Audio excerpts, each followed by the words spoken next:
Welcome to Sita daily vlogs. ఈరోజు cauliflower curry చేస్తున్నా. Stove వెలిగించుకొని ఒక గిన్నెలో నీళ్లు పోసుకొని కాలీఫ్లవర్ని ఇందులో వేసుకోవాలి. దీనిలో కొంచెం ఒక హాఫ్ స్పూన్ ఉప్పు, ఒక హాఫ్ స్పూన్ పసుపు వేసుకొని ఒక 5 నిమిషాలు ఉడికించుకుందాం. ఇప్పుడు ఇవి ఉడికిపోయినాయి. కాలీఫ్లవర్ తీసేసుకొని ఒక పక్కన పెట్టుకొని కూర తయారు చేసుకుందాం. చేసి గిన్నె పెట్టి ఒక 2 టేబుల్ స్పూన్ల నూనె వేద్దాం. నూనె వేడయ్యాక ఆవాలు జీలకర్ర వేద్దాం. ఆవాలు జీలకర్ర ఫ్రై అయ్యాక ఒకటి పెద్ద ఉల్లిపాయ ఇట్లా పొడి కట్ చేసి పెట్టుకుని వేద్దాం.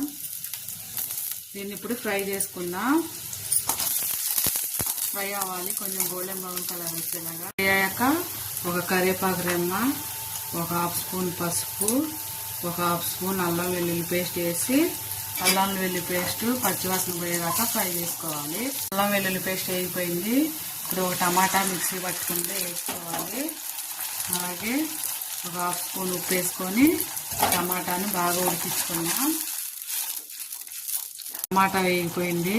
ఇప్పుడు ఇందులో 1 స్పూన్ కారం వేసుకుందాం. అలాగే హాఫ్ స్పూన్ ధనియాల పొడి వేసుకుందాం. కారాన్ని కూడా కొద్దిసేపు మగ్గనిద్దాం. పచ్చివాసన పోయింది. ఉడకబెట్టుకున్న కాలీఫ్లవర్ వేసుకొని కలుపుకుందాం. దీన్ని కూడా ఒక 2 నిమిషాలు మగ్గనిద్దాం మూత పెట్టి. ఇప్పుడు మూత తీసి ఇందులో 1 గ్లాసు నీళ్లు పోసుకొని చిన్న గ్లాసు కలిపి పెట్టుకొని ఒక 5 నిమిషాలు ఉడకబెట్టుకుందాం. మూత పెట్టుకుందాం. తీసి చూద్దాం.